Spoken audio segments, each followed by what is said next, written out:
Hey, Christina.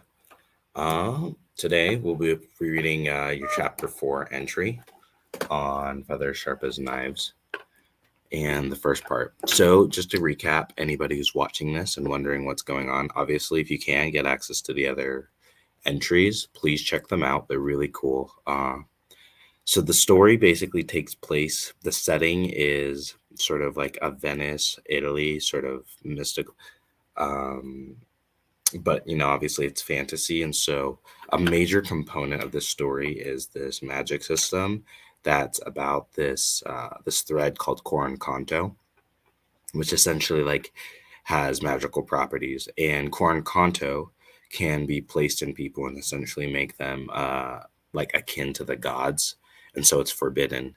And one of the main characters, Anselmo, had this operation done to him in the very first chapter. Well, actually, it was the prologue. It was the prologue.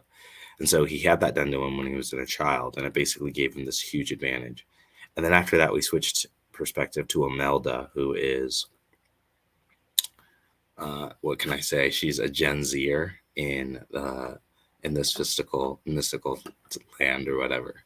I just say that because she's a 24-year-old who seems like she's very young, but she's still cool. She's compelling in the sense that, so they're at a funeral.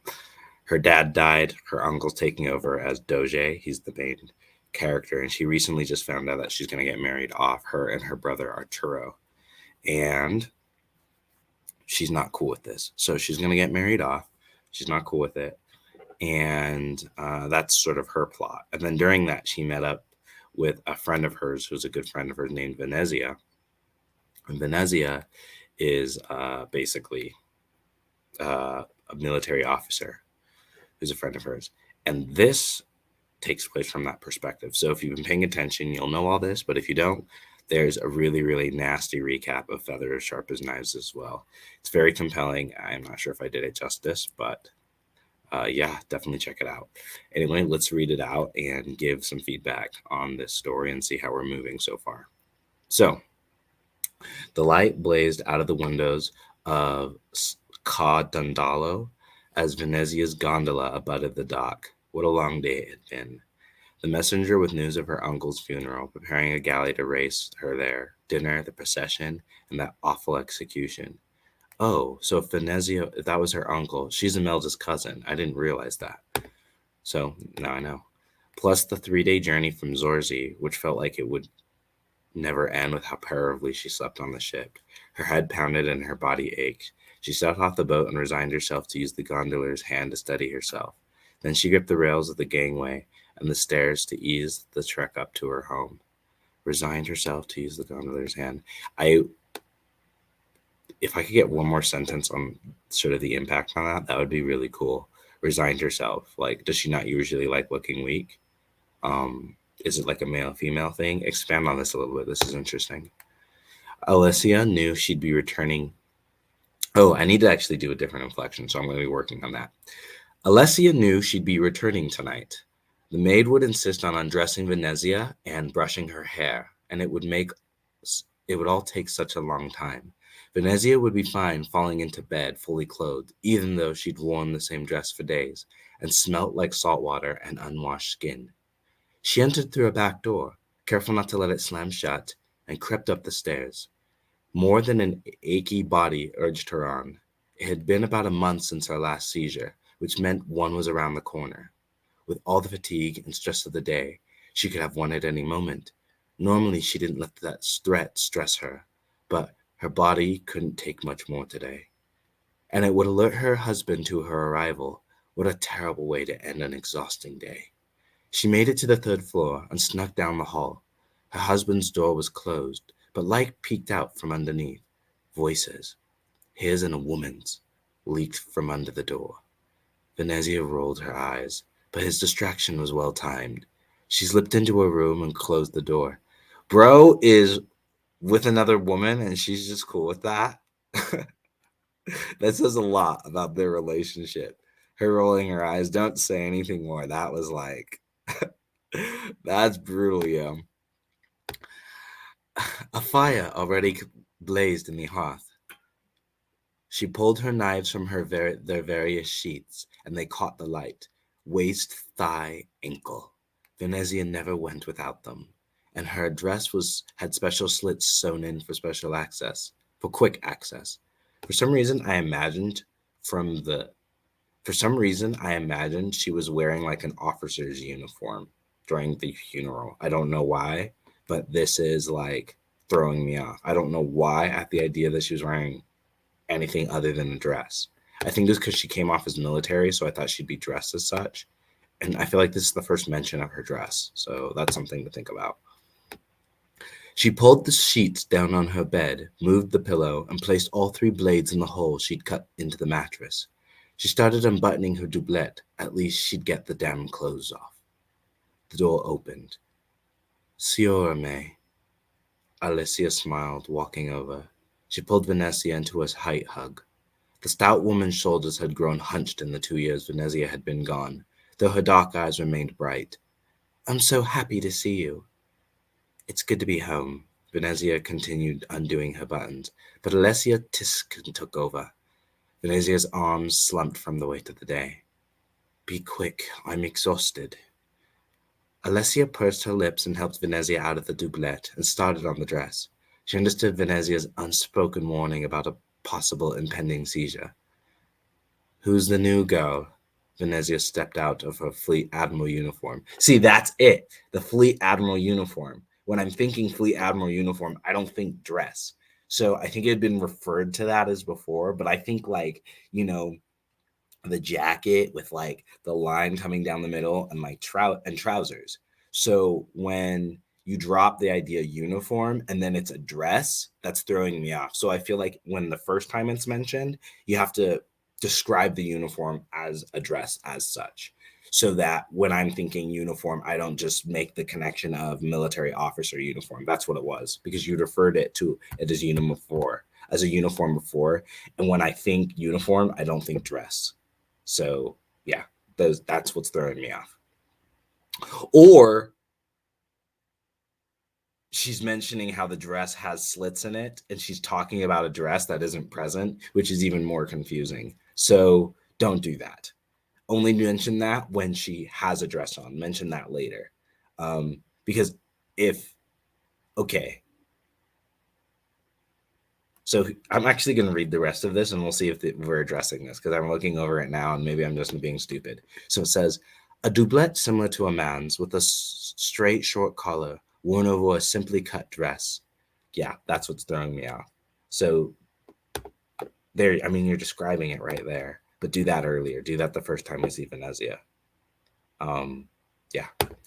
Gray blue wool for the navy with bright blue trim for the lions. This line makes sense, but doesn't at the same time. Blue wool for the navy with bright blue trim for the lions.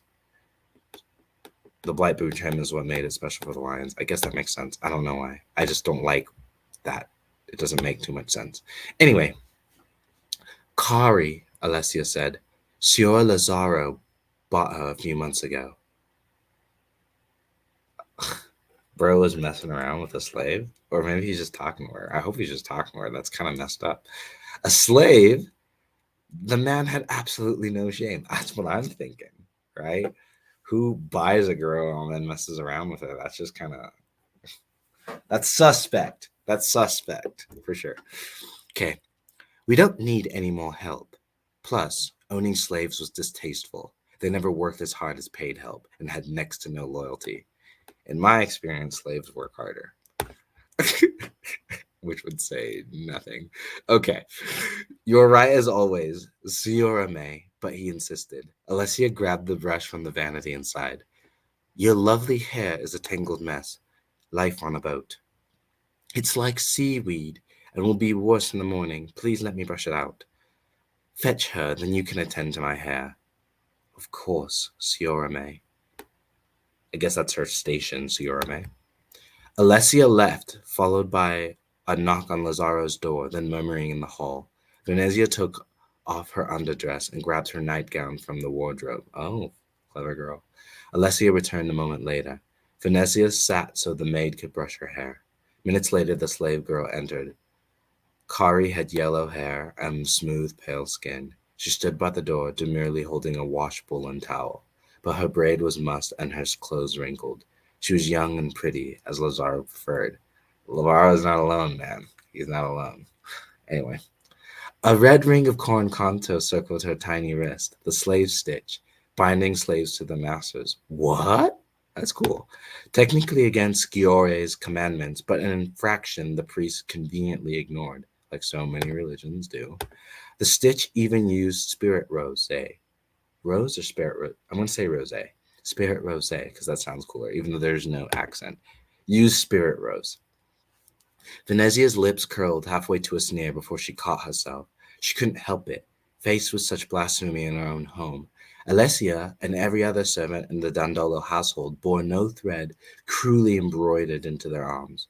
Venezia paid them, and they returned to their homes every night, heads of their own households. I think the slaves got it good, man. They don't need to pay for shiz. Man, sometimes these slaves got a good arrangement. I don't have bills, nada. Master takes care of that. I just gotta mess around with him. I'm just kidding. Don't take anything seriously. Make yourself useful, Venezia said. Venezia stared at her through the mirror, nodding at the washbowl. Okay, get that thing out of there. Kari crept forward, seemingly an inch at a time, her fingers barely darker than the porcelain bowl. Put that on the table by the window. The girl did as told, then remained by the table. She fussed with her hair, then her dress, then wrung her hands. Venezia exchanged a look. This is good. This is good show and tell. It's very good show and tell. Lets me know she's nervous. Venezia exchanged a look with Alessia through the mirror. The girl was clearly not a household slave. Lazaro had bought her for one reason only. Lazaro's a scumbag. I like him. When Alessia finished braiding her hair, Venezia walked over to the table, forcing Kari to step aside. Venezia washed herself, the water turning gray when she rinsed the towel. The girl wandered over to the bed and fussed with the pillows and blankets. She dropped the pillow and picked up a knife, eyes wide. Put it back, Venezia said. Kari threw it in the hold and covered it with the pillow. What? Venezia's like James Bond. She's just got weapons everywhere. And I love how the girl just wanders over and fussed with the pillows and then picked up a knife. And she's just like, weapon. And Venezia's just watching her do this whole thing. That's a really good detail. This paragraph is a total W. I love that. This adds so much on so many levels. Like, that's gold right there. If there's like a highlight, I mean, this chapter's been good, but if there's like a highlight of the chapter, it's this right here. That just says everything I need to know. That was good. That was really good. Kari, Lazaro. Oh, this is Lazaro's voice. Kari, Lazaro's voice called from the hall. Where'd you go? He walked through the door and smiled. Venezia, amore me. So good to see your beautiful face. Lazaro had been handsome when they'd married. He still had his strength, and salt and pepper hair had made him look gallant, noble. Venezia hadn't loved him even then, but there had been a thrill when the great Doge Dandolo turned his charming smile on her. Aw, man. Of course he's going around. She doesn't love him. I feel bad for him now. Even with her powerful family, no one had expected much of Venezia. Not her father, not her brother, not her sickly mother. No one had expected her to become a Dogasina at only 18. I wish I could be a Dogasina at 18. But the last 13 years hadn't been kind to Lazaro, and he certainly deserved what he got. Ugh. His white hair was I like the ambiguity in this because I don't know how to take that. And he certainly deserved what he got. So is that because he's a douche and so bad things happen to him? Or do bad things happen to him, so therefore he's allowed to just like be whatever? There's a lot of ambiguity in that. I don't know if that's what you're shooting for. I like it because I don't know. Because even hearing that she doesn't like Lazaro or love him, that makes me instantly feel for him. So in my mind, he's not necessarily, I was thinking he was a scumbag before, but now that I know that his wife didn't love him, it makes him sound like less of a scumbag, if I'm being honest. His white hair was wispy, his back stooped, his hands and arms marked with age spots, but his teeth were still perfect, and he flashed them at every woman he met. Damn straight. He even kept trying to disarm Venezia with his wit, but she'd long ago found the hole in his politician's glamour. Ah, it's a politician, makes sense. Venezia offered her cheek to him. Ugh.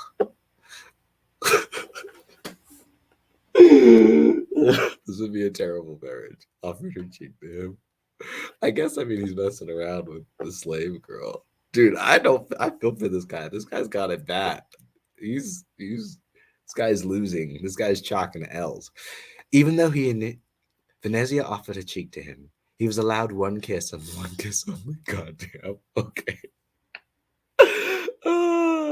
Even though she initiated the touch, even inviting it, disgusting as it was to think of, it still took every ounce of control not to flinch when his age-roughened lips made contact with her skin. Oh, man, this is brutal. It was a greeting kiss, but he lingered too long. When he straightened, she could feel a sheen of saliva on her face. I didn't want to disturb you, she said. Okay. I don't know. That other one was a highlight, but this is really good. This is brutal. Guys, examples of good writing and putting it out. This is brutal. That says everything about we need to know about their relationship. And it didn't describe it. It didn't say, this is what their relationship's like. You just age-roughened lips made contact with her skin. That says everything we need to know right there. Age-roughened. Remember, the describers we use from a character's perspective talk about their perception of the character, right? Because she didn't talk about his nobility or the fact that he had aged well and, you know, that he was a kind man. She's using his age as a weapon against him, right?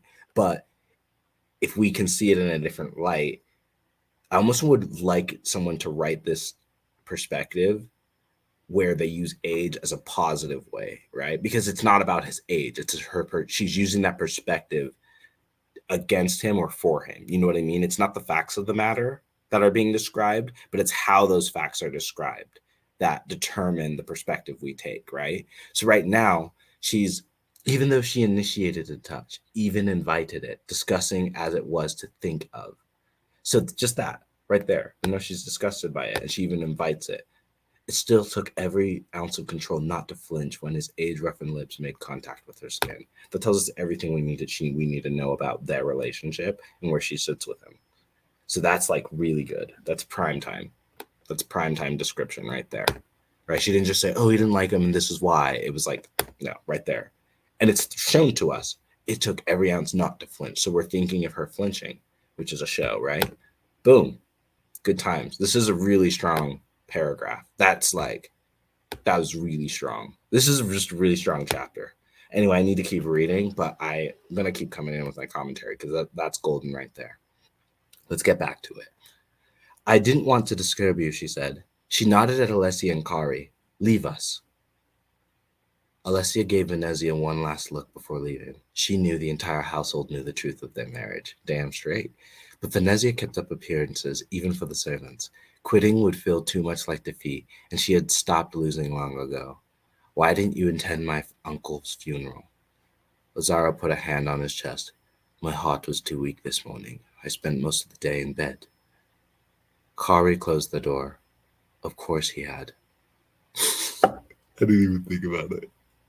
I thought he was sick. No, he was in bed, but he wasn't alone. Of course he had. Venezia pushed open the window. Cold air rushed into the room, cutting through her nightgown. She leaned out and emptied the bowl. The icy touch tickled her skin, but her alpaca corn canto kept it from sinking in. Did we really need another maid? You've become so busy since your brother appointed you as fleet admiral. I wanted to ease some of your responsibilities. Kari was certainly easing one of Venezia's responsibilities. Slave or not, that was one duty Venezia was happy to let another woman endure. Ooh, even that word, endure. So it's like he's saying he's a bad lay, too. That's never good. Fine, she said. You can help me with the next Doggle election. You're not ready. You're not ready. I'm tired of waiting, Lazaro. I'm running this year. Don't try to. It hit her, sending a chain of tension through her body, the forewarning like the pressure dropped from before a storm. As a child, she described it as the tickle before her knees. It was coming. A seizure. She had about 15 seconds. Okay. We need the rest of this. We are loving it. This is good stuff. This is really good stuff. Man, that was super pumped. I love that. We definitely need the rest of this. Guys, check it out. Feather Sharp as Knives, Chapter 4, Part 1. This was really cool. I think general sort of, it was just really compelling. I think we're sitting into Venezia's. One thing that but I'm mindful of is the fact that, guys, this is the third perspective we've taken on in this book. Now, because it's digital, obviously, I don't know how big this is going to be. But one thing you should know in general, that the more perspectives you add, generally expect the book is going to be about anywhere from 20 to 50, like 15 to 20% larger than how you intend it by having another perspective, right? And so we've already come across 3 perspectives. So as a new age adult book, this is going to be fairly large. I mean, especially if we keep at the level of content and the way it's reading so far, this is going to be a pretty large book, just in terms of setting expectations. Now, I mean, depending on how the author handles it, this can be a really balling move. And if they know how to manage those perspectives throughout the plot, we won't necessarily see it balloon, right? A really good example of someone who did a really good job of this is the lady who wrote Animorphs. I don't know if you guys ever read those books, but those Animorph books, I think, are a really good example of sort of like more modern day, less classical writing, where multiple perspectives were done, yet it maintained very well. Now, obviously, the books themselves are pretty small, and they were only done singularly, like specifically in the Animorphs line. But there were some books like the Andalite Chronicles and other ones where she wrote them and multiple perspectives were had. And she did a really good job kind of keeping the plot straight online. So that was just a few examples. I almost want to pull up the examples because I feel maybe I'm not really doing it justice. But anyway, this is the first part of Chapter 4, Feather Sharp as Knives. And we're with Venezia, who, knew that Imelda, her cousin, was going to get married off. But we find out that she also has a pretty lame washed marriage. So this is going to be very interesting. And I hope this point comes up later. Because, yeah, it's very interesting to think that she wants her cousin to marry when she realizes and sees how flipping awful it is. So this is going to be interesting. Anyway, hope you found that helpful and useful, and there's some insights to that. If anyone has any ideas or additional comments they want to add, please leave comments down just on how I read, and even as well as the actual script, the actual manuscript, and what you guys think of the story, the expectations, and just what you think of the character setting and premise. In terms of all the 3 pillars, I thought this was a really stellar chapter. I think it added a lot to Venezia's character. We got a better idea of the atmosphere and setting of her own life, specifically within her marriage. And you realize how much that dictates so much of her thinking, as well as, talk about just coming home after a long day's work being interesting, right? Like, just on paper, you'd be like, okay, the chapter is her coming home and being bored, right? Is coming home from a tiring day and meeting up with her husband. That doesn't sound very intriguing, but the setting work was exquisite. So it was very intriguing. We saw the tension between her and her husband. We saw the slave girl come in. We also, got to understand her character a little better. So in terms of premise, like, not a lot happened, but then, it was very intriguing. It was written well, as well as the fact now we know about the seizures. And so we're about to get a seizure. So that was a very good time to like kind of hook, line, and sinker. And so we're getting a better idea of the life Venezia is living in. So we haven't even really touched the main plot, but we've discovered the character so much. And we already see where the character naturally falls into conflict with the setting, right? Which is she's in a marriage she's in an unhappy marriage, an unfulfilled marriage with an old man she doesn't care or love, right? And doesn't really, I actually might even think the dude loves her, because understanding how men operate, I might even think that dude loves her. But, that shiz is as one-sided as, Yeah, it's just one-sided. So that's very interesting dynamic to see that that's what she's entering into. And so I guess we're supposed to think of him as a douche. I don't get that feeling. He just seems like just a powerful man who maybe got in over his head. I'm very interested in seeing, does this dude actually care for her, or is it very much like a marriage of policy? Because even the way he came in and spoke with her, he might just be a rich dude who found out that his love is unrequited, and he moved away from it. Like, that's how I'm interpreting it. I don't know if anybody else is interpreting it that way, but that line that really exposed it. What was the line that exposed it where I was like having issues with it? It was the line. What was the line? It was when she said she hadn't loved him. Venezia hadn't loved him even then. He was young. That is brutal. Like hearing that be said, that's really brutal. Be like, whoa, she didn't even love him. So she's married to this dude, and you don't know if she ever loved him. And I know, like, as a powerful man, I'm not a powerful man necessarily, but like I know the idea of if you're in a league with someone and they don't even love you like that, that's not a fun feeling. So of course I'd skip out and hang with other chicks. If my only wife was like, ew, I have to touch you, like I'd be like, I'm a powerful man, hell yeah, I'm gonna get some slave chick. I mean, that's gross, like just paying for a slave in general, but of course, you know what I mean, like you're gonna move out or skip out or whatever. So I think that's an interesting angle to play, and just one perspective. So that's my impression of the characters. Alessia seems like, the broho, just a chick, not a broho, but like, a chick. She's just like a chick that's hanging out. She's a sister hanging out. So Alessia seems really cool. And so, yeah, I really liked the tension. I thought it was really exquisitely done. There were some banger paragraphs. I had a lot of fun time reading it. And guys, this is how you write a scene where literally not much is happening. It's literally her coming home and undressing. And think about how interesting and fun that read that was. So there's some really good points as to why that was interesting. And a lot of it is because it explored the interdynamics of the characters' relationships in an interesting and fun way by showing them. As well, I mean, the fact that she's got knives everywhere, that's like super James Bondish. And it didn't linger too long on it, right? It read very quickly. And so that's really fun. So there's a couple good pointers that we can learn from that. Anyway, I think it's great. I loved it, and I'm excited to read more. Let's get part 2, and hope to hear more from this. Guys, thanks so much, and you take care. Leave the comments, like, subscribe, and yeah, obviously leave your comments. And thanks, Christina, for writing this. It's great.